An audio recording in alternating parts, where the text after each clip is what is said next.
The nanny finally confronted him after he missed another therapy session. She thinks you avoid her because she reminds you of your wife. The CEO stood frozen, because it was true, and he didn't know how to fix it.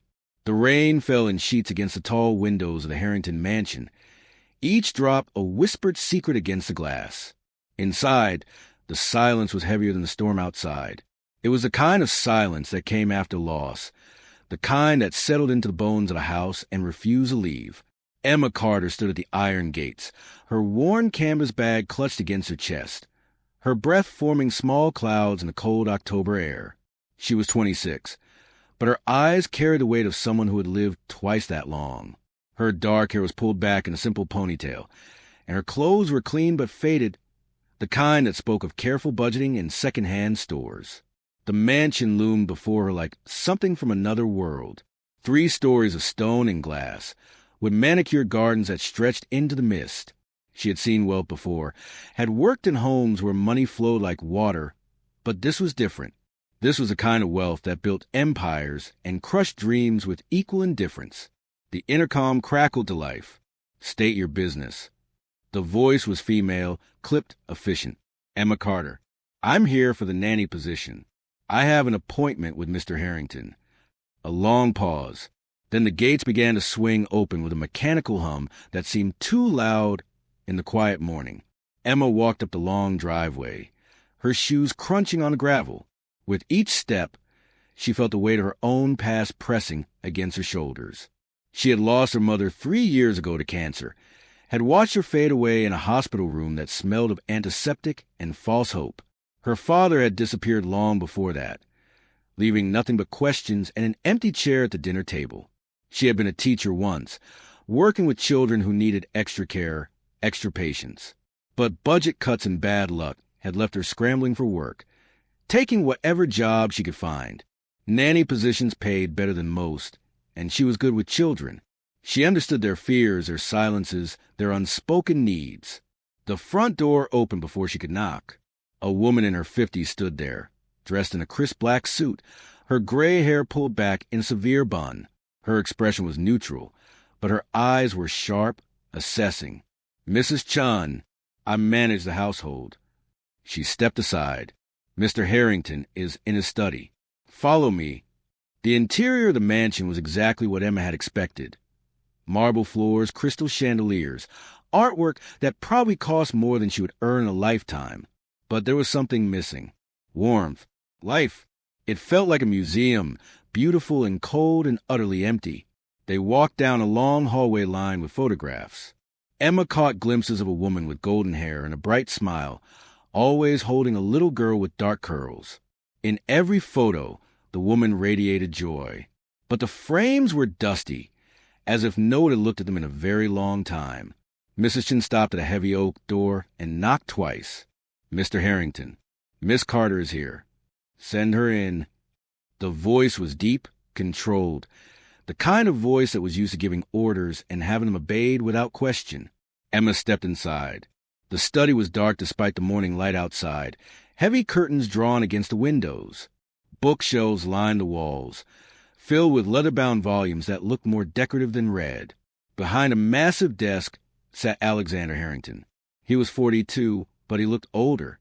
His dark hair was touched with gray at the temples, and his face was all sharp angles and hard lines. He wore a charcoal suit that probably cost more than Emma's entire wardrobe, and his tie was perfectly knotted. But it was his eyes that caught her attention. They were gray like storm clouds and completely empty. He didn't stand, didn't smile, just gestured to the chair across from him with a slight movement of his hand. Sit. Emma sat, placing her bag on her lap, her hands folded over it. She had been in interviews before, had faced skeptical employers and impossible questions. But something about this man made her nervous in a way she couldn't quite name. He opened a folder on his desk. Emma Carter, 26, bachelor's degree in early childhood education, 3 years teaching experience, multiple nanny positions over the past year. He looked up. You move around a lot. The positions were temporary, Emma said quietly. Families relocating. Children starting school. I was always upfront about the timeline. Your references are excellent. Mrs. Morrison called you a gift from heaven. Mrs. Park said her son still asks about you. He closed the folder. Why do you want this position? Emma met his gaze. Because I'm good at what I do. Because children deserve someone who sees them, really sees them. And because I need the work. Something flickered in his eyes. Respect, maybe. Or just acknowledgement or honesty. My daughter is 5 years old. Her name is Lily. Her mother died 2 years ago in a car accident. His voice didn't change, didn't waver. He might have been reading a grocery list. Since then, she has had 7 nannies. None of them lasted more than 3 months. Why? Emma asked. Because they couldn't handle her. He leaned back in his chair. Lily doesn't speak much. She has nightmares. She refuses to sleep in her own bed. The previous nanny said she was difficult and attention-seeking. His jaw tightened almost imperceptibly. I need someone who can manage her behavior and establish proper routines. Someone professional. Emma felt something cold settle in her chest. Mr. Harrington, children who have experienced trauma don't need to be managed. They need to be understood. I'm not paying you to understand her. I'm paying you to take care of her so I can focus on my work. The words hung in the air between them, sharp and cutting. Emma should have stood up right then, should have walked out, but she thought of the little girl in those photographs, the one with the bright smile who had lost her mother, the one who was now alone in this cold, silent house with a father who spoke of her like she was a problem to be solved. May I meet her? Emma asked. Alexander studied her for a long moment. Then he pressed a button on his desk. Mrs. Chun, bring Lily to my study. They waited in silence. Emma could hear the rain outside, the ticking of an antique clock on the mantel. Alexander returned to his computer, typing with quick, efficient movements, as if she wasn't even there. The door opened. Mrs. Chun entered, and behind her, holding her hand with visible reluctance, was Lily. She was small for 5, with dark curls that fell past her shoulders and eyes that were the same gray as her father's. She wore a pink dress that looked expensive and uncomfortable, white tights, and shiny black shoes. Her face was pale, and there were shadows under her eyes that no child should have. But it was her expression that broke Emma's heart. She looked terrified. Lily, this is Miss Carter, Alexander said without looking up from the screen. She might be your new nanny. Say hello. Lily didn't speak.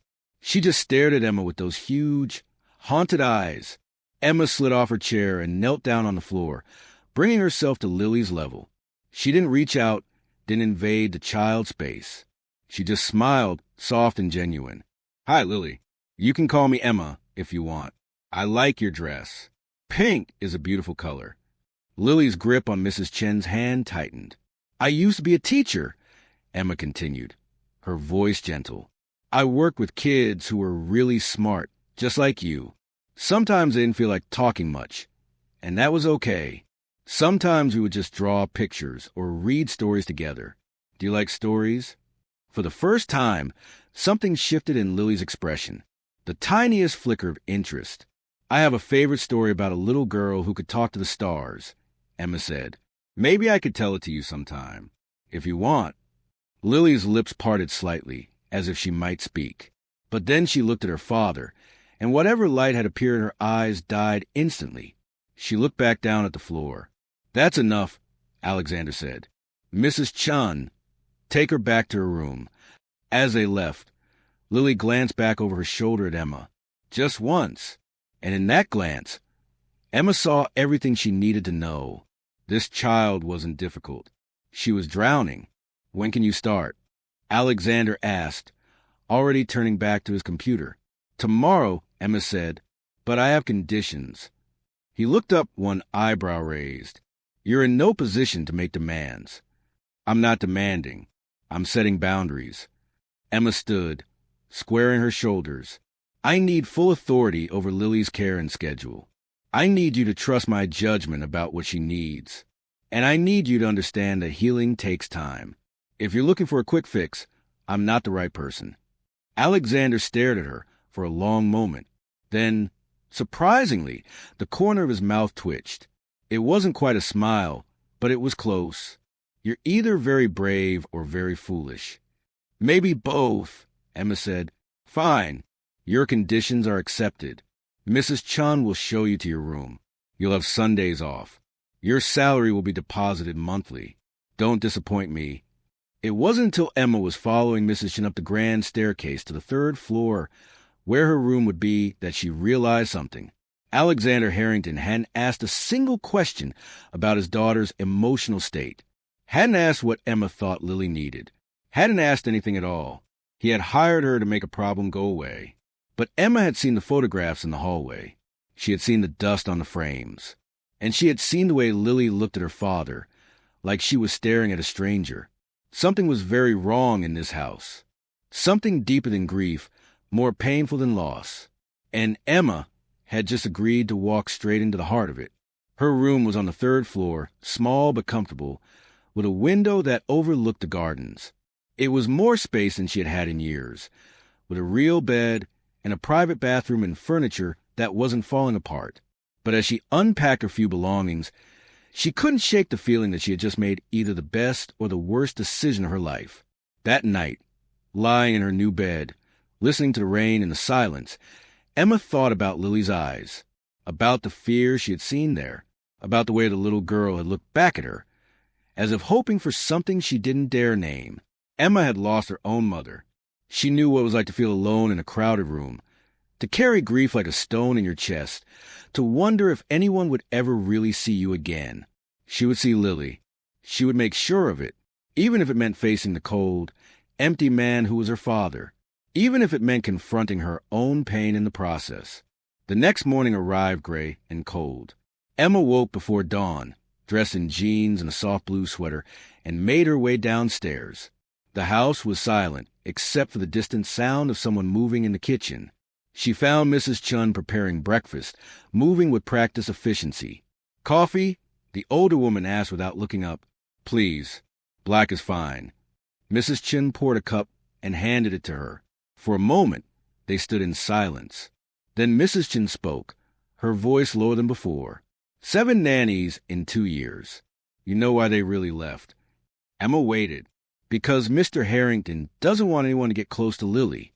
The moment they start to connect with her, the moment she starts to open up, he finds a reason to let them go. Too emotional, too permissive, too something. Mrs. Chun met her eyes. He's afraid. Of what? Of losing her the way he lost his wife. Of loving her too much. So he keeps everyone at a distance, including himself. She turned back to the stove. Lily's room is on the 2nd floor, east wing. She wakes up around 7. She doesn't eat much for breakfast. Emma climbed the stairs to the 2nd floor as the house began to wake around her. She could hear water running somewhere, the distant sound of Alexander's voice on a phone call. Lily's room was at the end of a long hallway. The door was slightly ajar. Emma knocked softly. Lily? It's Emma. May I come in? No response. She pushed the door open carefully. The room was beautiful, decorated in soft purples and whites, with a canopy bed and shelves full of toys that looked untouched. There was a reading nook by the window, a toy kitchen in the corner, a dollhouse that probably cost more than Emma's car. But Lily wasn't in her bed. Emma's heart skipped. She stepped further into the room, scanning quickly, and then she saw her. Lily was curled up on the floor beside the door, still in her pajamas, her arms wrapped around her knees. She was awake, staring at nothing, her face pale and expressionless. Emma's throat tightened. She knelt down slowly, keeping her distance. Lily, sweetheart, why are you sleeping by the door? The little girl didn't answer, but her eyes flickered toward Emma, just for a second. Are you waiting for someone? Emma asked gently. Lily's chin trembled. Then, so quietly Emma almost missed it, she whispered, Mommy used to check on me every night. I could hear her footsteps. The words hit Emma like a physical blow. This child had been sleeping by the door for 2 years, waiting for footsteps that would never come, waiting for a mother who was gone. And no one had understood. No one had asked, Oh, sweetheart. Emma's voice cracked. Can I sit with you? Lily nodded, just barely. Emma sat down on the floor beside her, not touching, just being present. They sat there together as the morning light grew stronger, as the house woke up around them. "My mommy died too," Emma said softly, 3 years ago. "And for a long time, I would wake up and forget she was gone. I would reach for the phone to call her, and then I would remember. And it hurt so much." Lily turned to look at her, really look at her, for the first time. "Does it still hurt?" she whispered. "Sometimes," Emma admitted, "but it hurts less than it used to. And I learned that my mommy is still with me, in a way, in the things she taught me, in the way I try to be kind, like she was, in the songs she used to sing. Mommy used to sing to me," Lily said, her voice breaking, "at bedtime, but I can't remember the words anymore." Emma felt tears prick her eyes. "Maybe we can find new songs. Songs just for you. Would you like that?" Lily nodded, and then, without warning, she leaned against Emma's side. It was the smallest gesture, but it meant everything. They sat there together until Mrs. Chun came to tell them breakfast was ready. And when Emma stood and offered her hand, Lily took it. It was a beginning. But as they walked down the hallway together, Emma saw him, Alexander Harrington, standing at the top of the stairs, watching them. His face was unreadable, but his hands were clenched at his sides. For just a moment, their eyes met, and Emma saw something there that surprised her. Not anger, not disapproval. Fear. He turned and walked away without a word, his footsteps echoing on the marble stairs. Emma squeezed Lily's hand gently. This was going to be harder than she thought, because the problem wasn't just Lily's grief. It was her father's. And Emma had no idea how to heal a man who had built walls so high. He couldn't even see his own daughter anymore. The days began to form a pattern. Emma would wake early, find Lily curled by the door, and sit with her until the little girl was ready to face the day. They would have breakfast together in the kitchen, away from a formal dining room where Alexander ate alone when he ate at all. They would spend the mornings reading, drawing, playing quiet games that didn't require words. Lily didn't speak much, but she was beginning to trust. Emma could see it in the way she would reach for her hand now without hesitation, in the way she would lean against her when they read stories, in the small smiles that appeared more and more often. But the nights were still hard. Every evening, Lily would go through the motions of getting ready for bed. She would put on her pajamas, brush her teeth, let Emma tuck her into the big canopy bed. But the moment Emma left the room, the moment the door closed, Lily would climb out of bed and curl up on the floor by the door, waiting. Emma tried everything. She left a nightlight on. She played soft music. She read extra stories. But nothing worked. Lily needed to be by that door, listening for footsteps that would never come. On the 5th night, Emma made a decision. After tucking Lily in, she didn't leave. Instead, she grabbed a pillow and a blanket from the reading nook and settled herself on the floor beside the door. Lily's eyes widened. "What are you doing?" "I'm staying here tonight," Emma said simply. "So you're not alone, but you'll be uncomfortable. I'll be fine, and you'll be able to sleep." For a long moment, Lily just stared at her. Then, slowly, she climbed out of bed and curled up next to Emma, her small body fitting perfectly against Emma's side. "Will you sing?" Lily whispered. Emma's throat tightened. She didn't have a beautiful voice, not like Lily's mother probably had. But she remembered the lullaby her own mother used to sing, the one that had carried her through countless nightmares and fears. She began to sing, soft and low. "Hush now, my darling, the stars are above. Sleep now, my sweetheart, wrapped up in love. The moon will watch over, the night will keep you safe. And when morning comes, I'll still be here. I'll still be here." Lily's breathing began to slow. Her body relaxed against Emma's.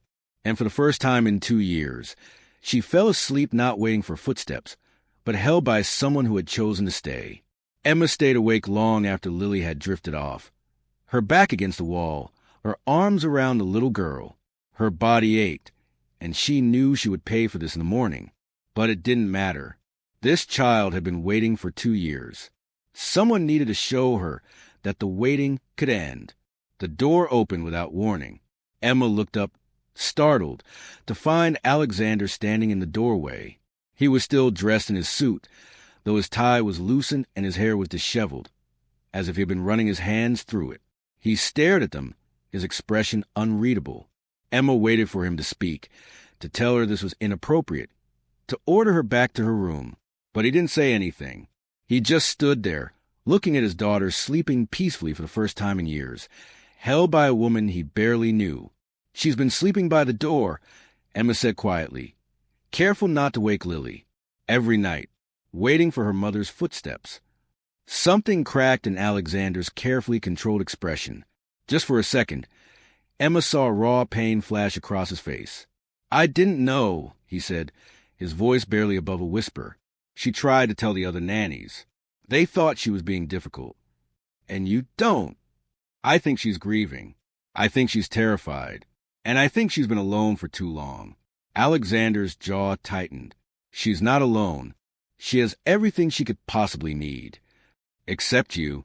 The words hung in the air between them, sharp and undeniable. Alexander's hands clenched at his sides, and for a moment, Emma thought he might yell at her, might fire her on the spot. But instead, he just looked at his daughter, really looked at her, maybe for the first time in months. And Emma saw his carefully constructed walls begin to crack. "I don't know how to do this," he said finally, so quietly she almost didn't hear him. "I don't know how to be what she needs." "You start by being here," Emma said. "You start by seeing her." Alexander was silent for a long moment. Then he turned and walked away, his footsteps echoing down the hallway. But the next morning, something changed. Emma woke to find Lily still asleep beside her, and a blanket draped over both of them, a blanket that hadn't been there when she fell asleep. Alexander had come back. He had seen them sleeping on the floor, and instead of being angry, he had tried to make them more comfortable. It was a small gesture, but it was something. The following days brought subtle shifts in the household's rhythm. Alexander began coming home earlier, though he still retreated to his study immediately. Emma would catch him watching them sometimes, standing in doorways or at the top of stairs, his expression unreadable. He never approached, never joined them, but he was there, observing, processing. Lily was blossoming. She spoke more now, asked questions, even laughed occasionally. Emma took her to gardens, where they collected leaves and made art projects. They baked cookies in the kitchen, much to Mrs. Chen's initial disapproval, though even she softened when Lily offered her a misshapen but heartfelt cookie. But the breakthrough came 2 weeks after Emma's arrival, on a Tuesday afternoon, when the sky opened up with a thunderstorm. Lily had always been fine with rain, but thunder was different. The first crack of lightning sent her running to Emma, trembling and pale. "It's okay, sweetheart," Emma said, pulling her close. "It's just noise.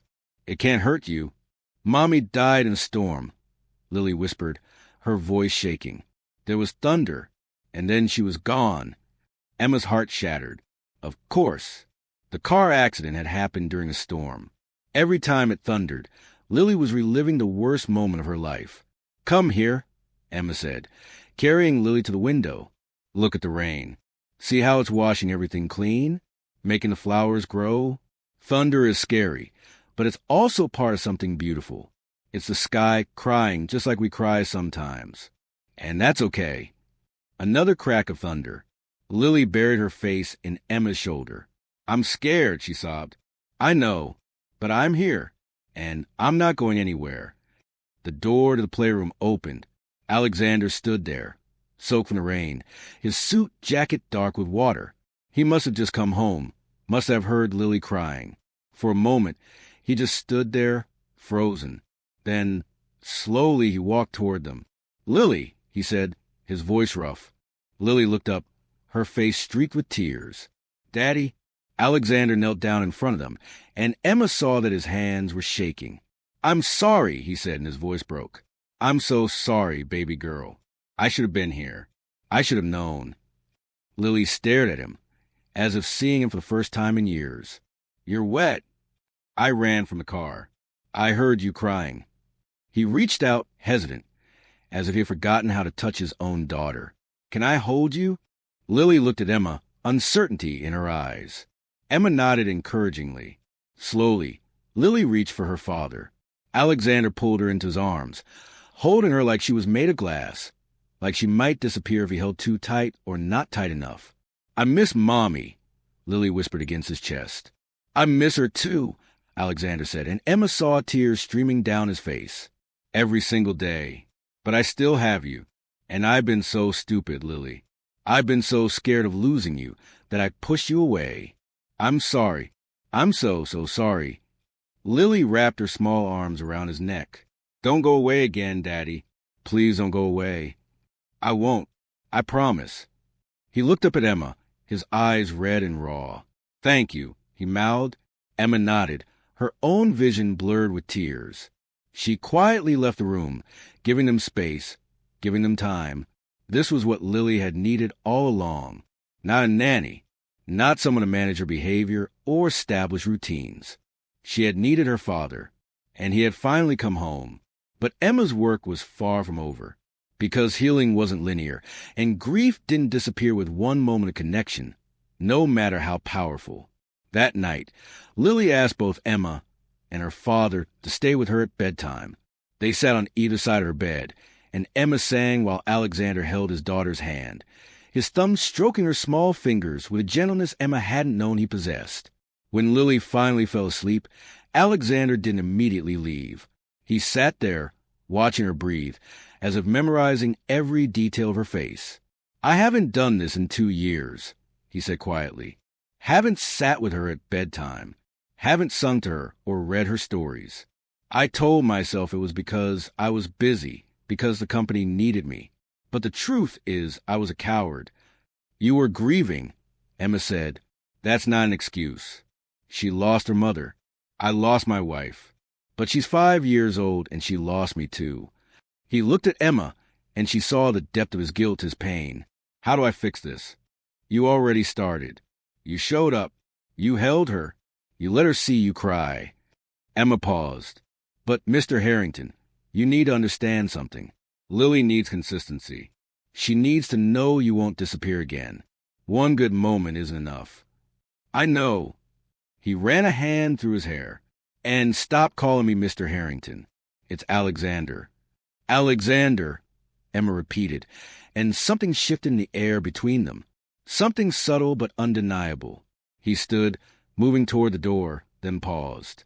"The floor thing. You sleeping by the door with her. You didn't have to do that." "Yes, I did." "Why?" Emma met his eyes. "Because someone needed to show her that waiting doesn't have to be lonely, that sometimes people stay." Alexander stared at her for a long moment. "You're not like the others." "No," Emma agreed. "I'm not." He left without another word, but Emma felt the weight of his gaze long after he was gone. The next morning, Emma woke to find a note slipped under her door. Alexander's handwriting was precise, controlled, like everything else about him. "I've cleared my schedule for the next 2 weeks. I want to spend time with Lily. I'd appreciate your guidance on how to do this right." Emma smiled. It was a start. The following days were awkward at first. Alexander was stiff, uncertain, like a man learning a language he had once been fluent in but had forgotten. He didn't know how to play anymore, didn't know how to be silly or spontaneous. He approached fatherhood like a business meeting, with agendas and objectives. But Lily was patient, and Emma was there to guide them both. They started with simple things: breakfast together, reading time in the library, walks in the garden. Alexander would watch Emma interact with Lily, would see how she got down on the floor to play, how she listened without interrupting, how she let Lily lead. Slowly, he began to relax. Emma watched as the hard edges softened, as the CEO facade cracked to reveal the father underneath. One afternoon, Emma found him in the library, building a blanket fort. Alexander was on his hands and knees, his expensive suit forgotten, laughing as Lily directed him on proper fort architecture. "No, Daddy, that pillow goes there. You're doing it wrong." "My apologies, Madam Architect. How's this?" "Better. Now we need the fairy lights." Emma stood in the doorway, her heart full.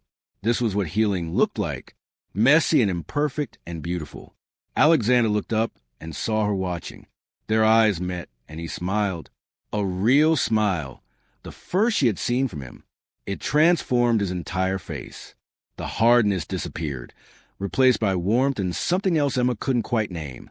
"Emma, come help us." Lily called. "We're making a reading fort." Emma joined them, crawling into a fort that smelled of old books and new beginnings. They spent the afternoon there, the three of them, reading stories and eating cookies, and laughing at Lily's dramatic interpretations of characters. It was perfect. It was everything Lily needed. But Emma felt something stirring in her chest. Something dangerous. She was getting attached. Not just to Lily, but to this family. To the idea of what they could become. And that terrified her. Because Emma knew how this story ended. She was a nanny, the help, the temporary fix. Once Lily was better, once Alexander had learned to be a father again, Emma would leave. That was how it always worked. She couldn't let herself forget that. But forgetting became harder with each passing day. Alexander started joining them for dinner. He asked about Lily's day, listened to her stories, helped with bath time. He was present in a way he hadn't been in years, and Lily blossomed under his attention. But Emma also noticed him watching her. Not just observing her interactions with Lily, but watching her, the way she moved, the way she smiled, the way she hummed while cooking or reading. One evening, after Lily had gone to bed, Emma was cleaning up the playroom when Alexander appeared in the doorway. "You don't have to do that," he said. "Mrs. Chan can handle it in the morning." "I don't mind. I like things tidy." He stepped into the room, picking up a stuffed bear and placing it on the shelf. They worked in silence for a few minutes. The quiet, comfortable rather than awkward. "I owe you an apology," Alexander said finally. Emma looked up, surprised. "For what?" "For what I said in the interview. That I wasn't paying you to understand Lily. That was wrong. Understanding her is exactly what she needed, what we both needed." "You were grieving," Emma said. "People say things they don't mean when they're in pain. That's generous of you." He paused, choosing his words carefully. "Can I ask you something personal?" Emma tensed. "Okay. Why do you do this? Move from family to family, taking care of other people's children. Don't you want your own life? Your own family?" The question hit harder than Emma expected. She sat down on the small couch, suddenly exhausted. "I had a life once," she said quietly. "I was engaged. His name was David. We were planning a wedding, talking about kids, the whole future." She took a breath. "And then my mom got sick. Cancer. I took a leave from teaching to take care of her. David said he understood, said he'd wait. But 6 months in, he left. Said he couldn't handle it. Couldn't watch me fall apart." Alexander sat down beside her, close but not touching. "I'm sorry. My mom died 3 months later, and I realized I had nothing left. No job, no fiancé, no family. Just debt for medical bills and an empty apartment." Emma smiled, but it didn't reach her eyes. "So I started taking nanny positions. Short-term, temporary. I could help kids, make a difference, and then leave before it hurt too much." "Before you got attached," Alexander said. "Yes. And now," Emma looked at him, at this man who had been so cold and distant just weeks ago, who was now sitting beside her with understanding in his eyes. "Now I'm terrified," she admitted, "because I'm already attached. To Lily, to this house, to watching you two heal together." She stood abruptly. "I should go. It's late." "Emma, wait." She paused at the door. "Thank you," Alexander said, "for staying, for not giving up on us." Emma nodded, not trusting her voice, and fled to her room. She lay awake for hours, staring at the ceiling, trying to rebuild the walls around her heart. But it was too late. They were already crumbling. The next few weeks passed in a blur of ordinary moments that felt extraordinary. Lily started sleeping in her bed again, though she still needed Emma or Alexander to sit with her until she fell asleep. The nightmares came less frequently. She laughed more, played more, even started talking about her mother without falling apart. "Mommy used to make pancakes shaped like animals," she told him one morning. "Can we try?" They made pancakes that looked more like blobs than animals. But Lily didn't care. She was remembering without drowning in the pain. She was healing. Alexander was changing too. He worked from home more often, took calls in the garden while watching Lily play, scheduled meetings around bedtime. The company didn't collapse. The world didn't end. He was learning that being a father didn't mean sacrificing everything else. It meant making different choices. And Emma was caught in the middle, watching this family knit itself back together, knowing she was a thread that would eventually be cut away. One Saturday afternoon, Alexander asked Emma to join them for a trip to the park. It was the first time they had left the state together, the first time they had done something that felt like a family outing. Lily ran ahead to the playground, and Emma and Alexander followed at a slower pace. "She's doing so well," Alexander said, watching his daughter climb the jungle gym with confidence she hadn't had a month ago. "I almost can't believe it's the same child." "She's always been this child," Emma said. "She just needed permission to be herself again." They sat on a bench, close enough that Emma could feel the warmth of his arm next to hers. The autumn sun was gentle, casting golden light through the trees. "I've been thinking," Alexander said, his voice careful, "about what happens next." Emma's stomach dropped. Here it was, the conversation she had been dreading. "Lily doesn't need a nanny anymore," he continued. "Not in the traditional sense. She needs stability, consistency, family." "I understand," Emma said, forcing her voice to remain steady. "I can start looking for another position. Give you a few weeks to find someone for the transition." "That's not what I meant." Emma turned to look at him. Alexander was staring straight ahead, his jaw tight, his hands clasped between his knees. "I don't want you to leave," he said. "Lily doesn't want you to leave. And I—" He paused, seeming to struggle with the words. "I don't want you to leave." Emma's heart was pounding. "Alexander, I know this is complicated. I know I'm your employer, and there are boundaries, and this is probably completely inappropriate." He finally turned to look at her, and Emma saw a vulnerability in his eyes that took her breath away. "But somewhere between watching you sleep on the floor with my daughter and seeing you teach her that it's okay to remember her mother, I started to feel something I thought I'd never feel again." "Don't," Emma whispered. "Please don't say it." "Why not?" "Because I'm the nanny." "Because this is temporary." "Because I don't know how to stay." "Then learn," Alexander said. "Stay. Not as an employee. Not as someone who's going to leave when the contract ends. Stay as someone who belongs here. With us." Lily's laughter rang out across the playground. Emma watched her, this little girl who had become so precious, so important. "I'm scared," Emma admitted. "So am I," Alexander said. "I'm terrified, but I'm more scared of letting you walk away and spending the rest of my life wondering what if." Emma closed her eyes. Every instinct told her to run, to protect herself, to leave before it hurt too much. But she thought about Lily waiting by the door, about the courage it took for that little girl to trust again. Maybe it was time for Emma to be brave too. "I'll stay," she whispered. "But we take this slow. For Lily's sake. For all of us." Alexander's hand found hers, his fingers intertwining with hers. "Slow. I can do slow." They sat there together, watching Lily play, holding hands like teenagers, both terrified and hopeful in equal measure. But their peace was short-lived. The next morning, Emma woke to the sound of Ray's voices downstairs. She threw on her robe and hurried down to find Alexander in the foyer, facing a woman Emma had never seen before. She was in her late 30s, beautiful in a sharp, polished way, wearing a designer suit and an expression of barely contained anger. "You can't keep her from me, Alex," the woman was saying. "I have rights." "You have no rights," Alexander said, his voice cold. "You gave those up when you left. I'm her aunt. I'm family. You're a stranger. Lily doesn't even remember you." Emma descended the stairs slowly. Both of them turned to look at her. "And who is this?" the woman asked, her eyes narrowing. "The new nanny? How many has it been now, Alex?" 8, 9. "Emma, this is Victoria," Alexander said tightly. "My late wife's sister." Emma's stomach sank. She had heard about Victoria from Mrs. Chun, how she had disappeared after her sister's funeral, hadn't called or visited in 2 years, how she had been more interested in the inheritance than in her niece.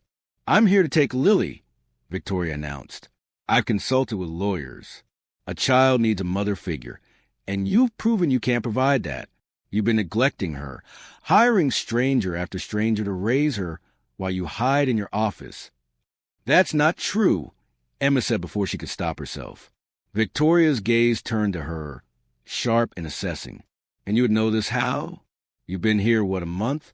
2? You're just another temporary employee. Sweetheart, you don't get a vote." "Emma is—" Alexander started, but Victoria cut him off. "I don't care what she is. I care about my niece. And I'm not leaving without her." "Mommy's sister?" a small voice said from the top of the stairs. They all turned. Lily stood there in her pajamas, clutching her stuffed rabbit, her face pale.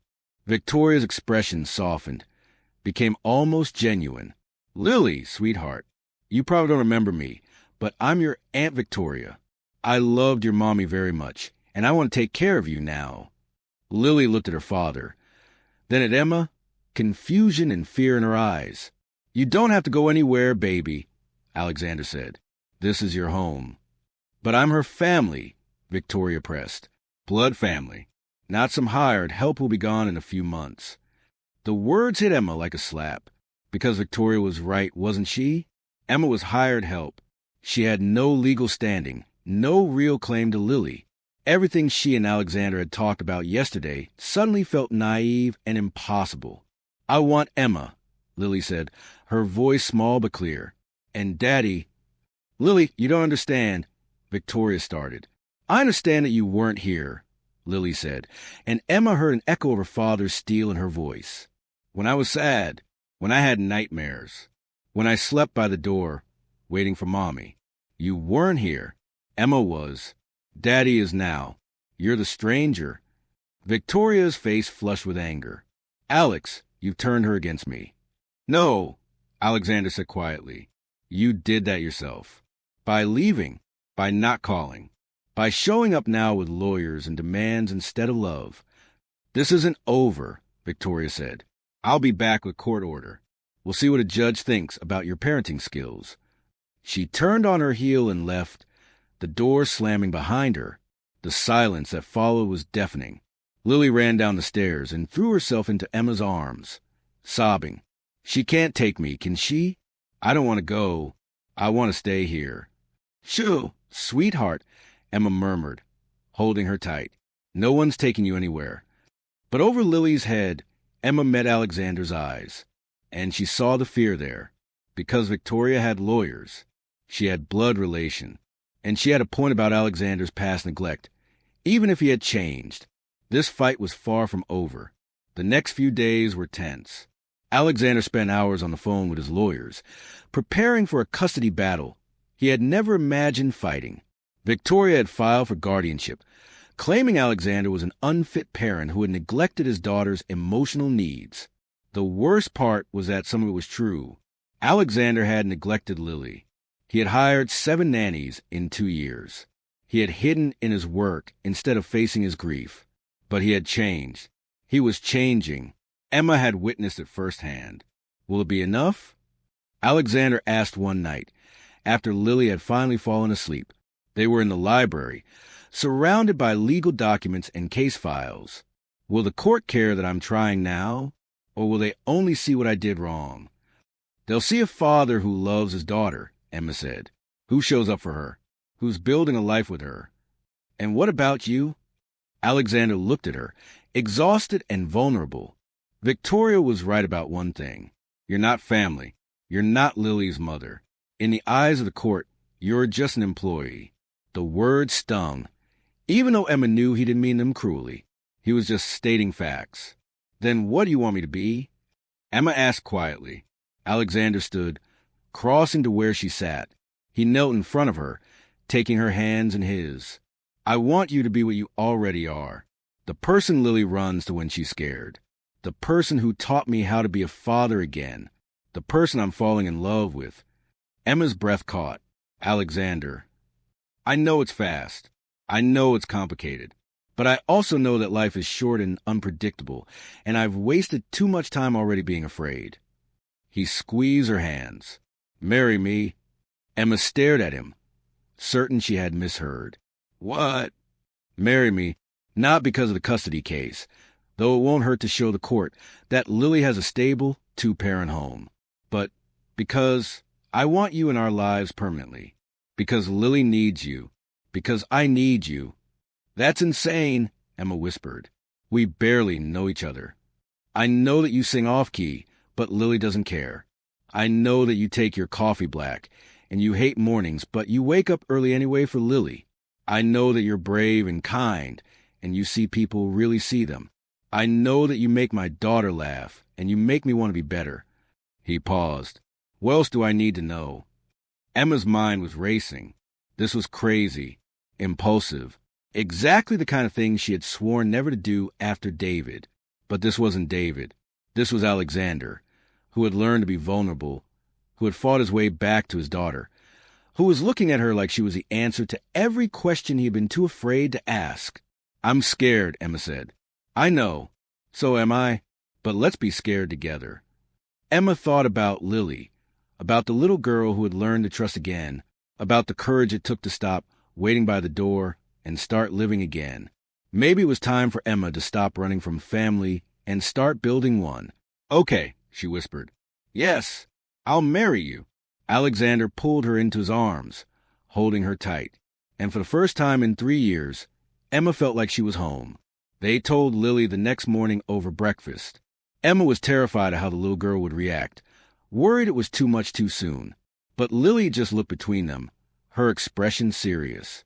"Does this mean Emma stays forever?" "Yes," Alexander said, "if that's okay with you." Lily considered this for a moment.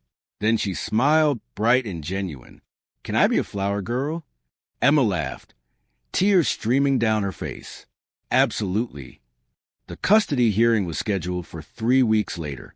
In that time, Emma and Alexander worked with lawyers, gathered testimonies from Mrs. Chun and Lily's pediatrician, documented every moment of Alexander's transformation as a father. They also planned a small, quiet wedding. Just them, Lily, Mrs. Chun, and a judge at the courthouse. Nothing fancy. Nothing that felt like they were rushing or putting on a show. It was real, imperfect, theirs. The night before the wedding, Emma sat with Lily at bedtime, reading their favorite story about the girl who talked to the stars. "Emma," Lily said when the story was finished, "are you gonna be my mommy now?" Emma's throat tightened. "I could never replace your mommy, sweetheart. She loved you so much, and she'll always be your mom. But I could be someone who loves you too. Someone who's here for you. Would that be okay?"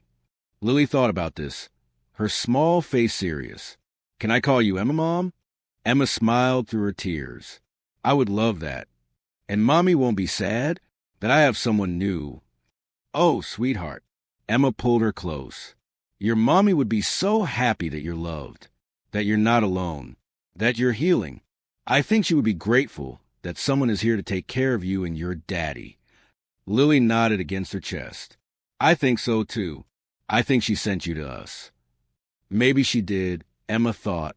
Maybe this was all part of some bigger plan, some cosmic arrangement that brought broken people together so they could heal each other. Or maybe it was just life, messy and painful and beautiful, full of second chances, if you were brave enough to take them. The wedding was simple and perfect.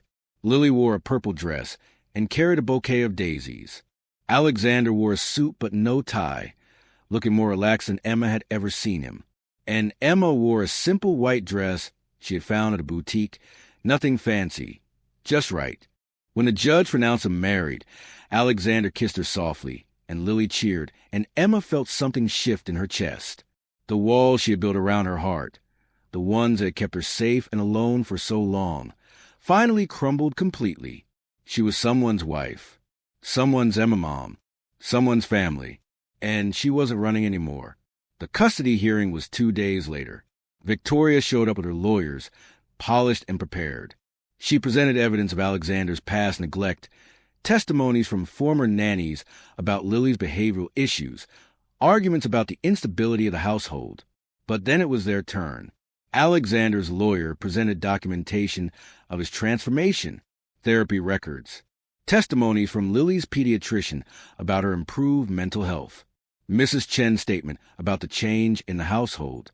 Photos of Alexander and Lily together, laughing, playing, living. And then Emma testified. She talked about finding Lily on the floor by the door, about the little girl who had been waiting for 2 years for someone to understand, about Alexander's journey back to fatherhood, his courage in facing his grief, his commitment to his daughter. Lily doesn't need perfection, Emma said, looking directly at the judge. She needs presence. She needs love.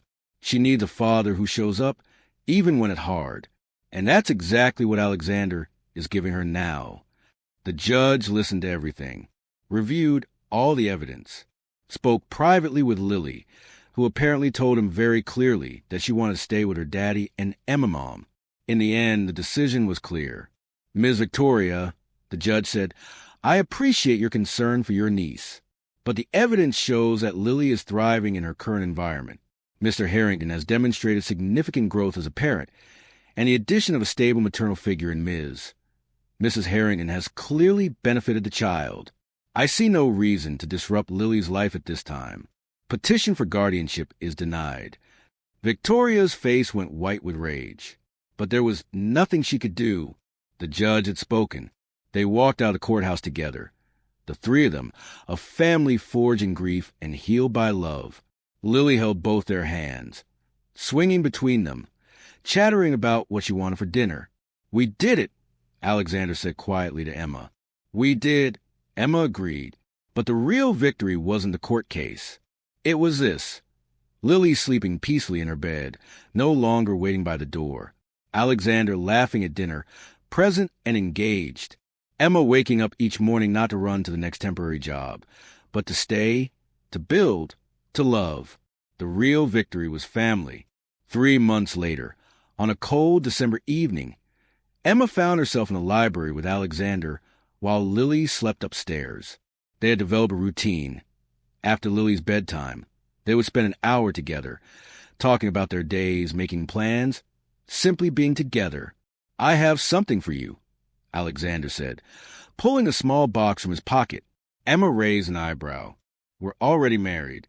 What more could you give me? Open it. Inside was a delicate silver necklace with a small pendant, 3 stars intertwined. One for each of us, Alexander explained. A family, a consolation. Emma's eyes filled with tears. It's perfect. He fastened it around her neck, his fingers gentle against her skin. You saved us, you know. Lily and me both. We were drowning, and you threw us a lifeline. You saved yourselves, Emma said. I just showed you where the shore was. Then we saved each other, Alexander said, and kissed her. Later that night, Emma checked on Lily before going to bed. The little girl was sleeping peacefully, her stuffed rabbit tucked under her arm, a small smile on her face.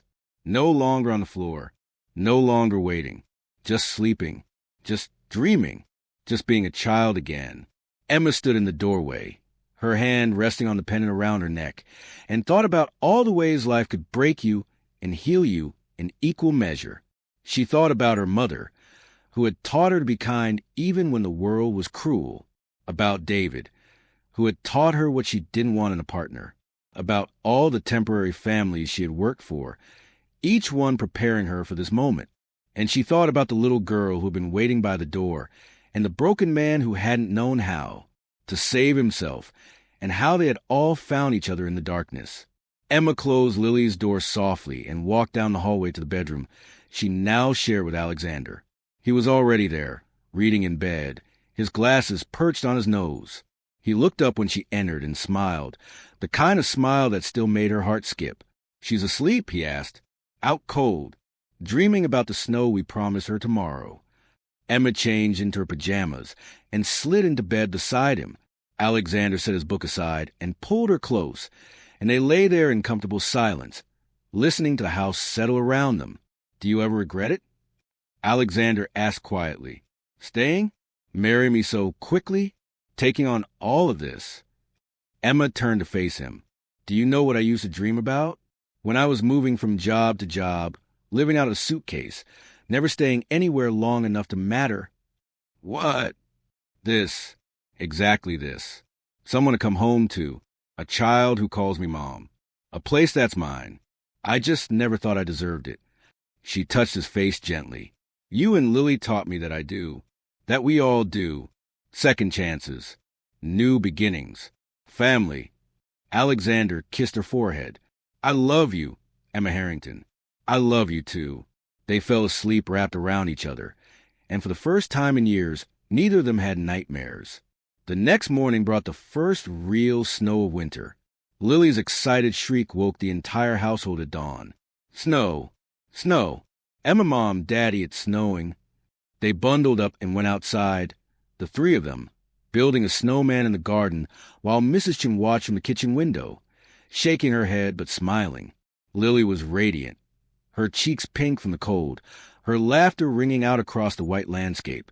She packed snowballs and threw them at her father, who pretended to be mortally wounded, falling dramatically into a snowbank. You got me. I'm done for, he cried, and Lily giggled, running to him. Get up, Daddy. We have to finish the snowman. Emma watched them, her heart so full of hurt. This was what healing looked like. Not perfect, not without scars, but whole, real, beautiful. Alexander caught her eye over Lily's head and mouthed, Thank you. Emma shook her head. Thank you, she mouthed back, because this was mutual. This saving, this healing, this love. They finished the snowman, complete with a carrot nose and button eyes and one of Alexander's expensive scarves that he insisted the snowman needed more than he did. Then they went inside for hot chocolate, tracking snow through the pristine hallways, not caring about the mess. Mrs. Chun had made cookies, and they sat around the kitchen table, warm and happy and together. Can we do this every year? Lily asked, chocolate on her upper lip, build snowmen and drink cocoa and be together? Every year, Alexander promised, for as long as you want. Forever, then, Lily said matter-of-factly, I want forever. Emma squeezed Alexander's hand under the table. Forever. It was a big word, a scary word. But for the first time in her life, Emma wasn't afraid of it. That afternoon, while Lily napped, exhausted from the morning's excitement, Emma found herself in the hallway looking at the photographs, the ones of Alexander's late wife, of Lily as a baby, of a family that had been. She had been afraid of these photos at first, afraid of being compared to the woman who had come before her. But now she understood. She wasn't replacing anyone. She was adding to the story, continuing it. I wish I could have met her, Emma said softly, not realizing Alexander had come up behind her. She would have liked you, he said, wrapping his arms around her waist. She always said that the best people were the ones who showed up when things were hard, who stayed when everyone else left. He rested his chin on her shoulder. That's you, Emma. You showed up. You stayed. So, did you? Emma reminded him. Eventually, when it mattered most. They stood there together, looking at the past, but no longer trapped by it. The photos were no longer dusty. Emma had cleaned them weeks ago, had made sure they were visible, honored, because Lily deserved to see her mother's face, to remember, to know she came from love. I'm going to add new photos, Alexander said, of all of us, the old and the new, past and present. One family, one story. I like that, Emma said. That evening, after dinner, Lily asked Emma to tell her the story about the girl who talked to the stars. It had become their ritual, this story, told and retold with small variations each time. But tonight, Lily had a request. Can you change the ending, she asked. Change it how? Emma asked, settling beside her on the bed. In the story, the girl talks to the stars because she's lonely. But what if she wasn't lonely anymore? What if she found people who loved her, and she didn't need the stars to keep her company? Emma's throat tightened. What would happen then? Lily thought about it, her small face serious. I think the stars would be happy for her. They would still shine for her, but she wouldn't be sad when she looked at them anymore. She would just think they were beautiful. I think you're right, Emma said softly. I think that's exactly what would happen. She told the story with the new ending, and when she finished, Lily was smiling. That's better, she said. That's how it should be. Yes, Emma agreed. That's how it should be. Alexander appeared in the doorway, and Lily beckoned him over. "Daddy, come say goodnight." He sat on the other side of the bed, and they sandwiched Lily between them, this little girl who had brought them together, who had taught them both how to love again. "I'm glad you found each other," Lily said sleepily. "I'm glad we're a family." "So are we, baby girl," Alexander said. "So are we." They sat with her until she fell asleep, her breathing deep and even, her face peaceful. No fear, no waiting, just rest. As they left the room, Emma paused at the door, looking back at the little girl who had changed everything. "What are you thinking?" Alexander asked. "I'm thinking about doors," Emma said. "How Lily used to sleep by hers, waiting. How I used to keep mine closed, afraid to let anyone in. How you locked yourself away in your study, hiding from the world. And now," Emma smiled, "now all our doors are open. We're not waiting anymore. We're not hiding. We're just here, together." Alexander pulled her close, kissing her temple. "Together," he repeated. "I like the sound of that." They walked down the hallway hand in hand, past the photographs old and new, past the rooms that had once felt like a museum but now felt like a home, toward their bedroom and their life and their future. Behind them, Lily slept peacefully, no longer curled on the floor, no longer listening for footsteps that would never come. Because the footsteps had come. Emma's footsteps, Alexander's footsteps, the footsteps of people who showed up and stayed and loved. And in the morning, they would all wake up together, a family forged in grief and sealed in love, ready to face whatever came next. Not perfect, not without scars, but whole, finally, blessedly, whole. 6 months later, on a warm spring evening, Emma stood in the garden watching Lily play. The little girl was 7 now, taller and more confident, her laughter coming easily and often. She was chasing butterflies, her dark curls bouncing, her face alight with joy. Mrs. Chun had set up a small party in the garden. Nothing elaborate, just a celebration of Lily's adoption being finalized. Emma was now legally Lily's mother, not just Emma Mom, just Mom. The paperwork had been completed that morning. Lily had been there, had told the judge very seriously that she wanted Emma to be her real mom, not just her dad's wife. "She already feels like my mom," Lily had said. "I just wanted to be official." And now it was. Emma felt Alexander's arms wrap around her from behind. "How does it feel?" he asked. "Being an official mom?" "Terrifying," Emma admitted. "Amazing." "Right." "All of the above," Alexander agreed. They watched Lily together. This child who had saved them both, who had taught them that love wasn't about perfection or timing or doing everything right. It was about showing up, about staying, about choosing each other every single day. "Emma?" Lily called. "Come play with me." Not Emma Mom anymore. Just Emma. Just Mom. Emma ran to join her daughter, and Alexander followed, and they spent the evening in the garden, the three of them, laughing and playing and being exactly what they were meant to be, a family. Later, after Lily had gone to bed, Emma and Alexander sat on the porch, watching the stars come out. "Do you remember what you said to me that first day?" Alexander asked. "In my study?" "I said a lot of things, most of them probably inappropriate for an interview." He smiled. "You said that children who have experienced trauma don't need to be managed. They need to be understood." "I remember. You were right. About Lily. About me. We didn't need someone to fix us or manage us. We needed someone to see us, to understand, to stay even when it was hard." He took her hand. "Thank you for being that person." "Thank you for letting me," Emma said.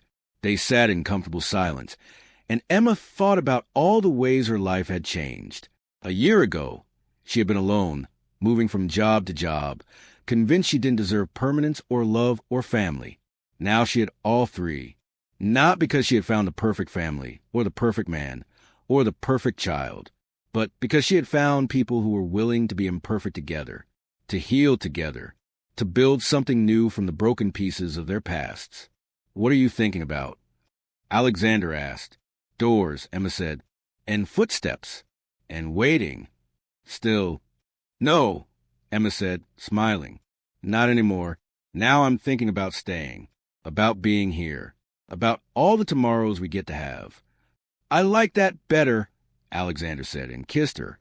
Inside the house, Lily slept peacefully in her bed, surrounded by stuffed animals and books and the knowledge that she was loved, not waiting by the door anymore, not listening for footsteps that would never come, because the footsteps had come, and they had stayed.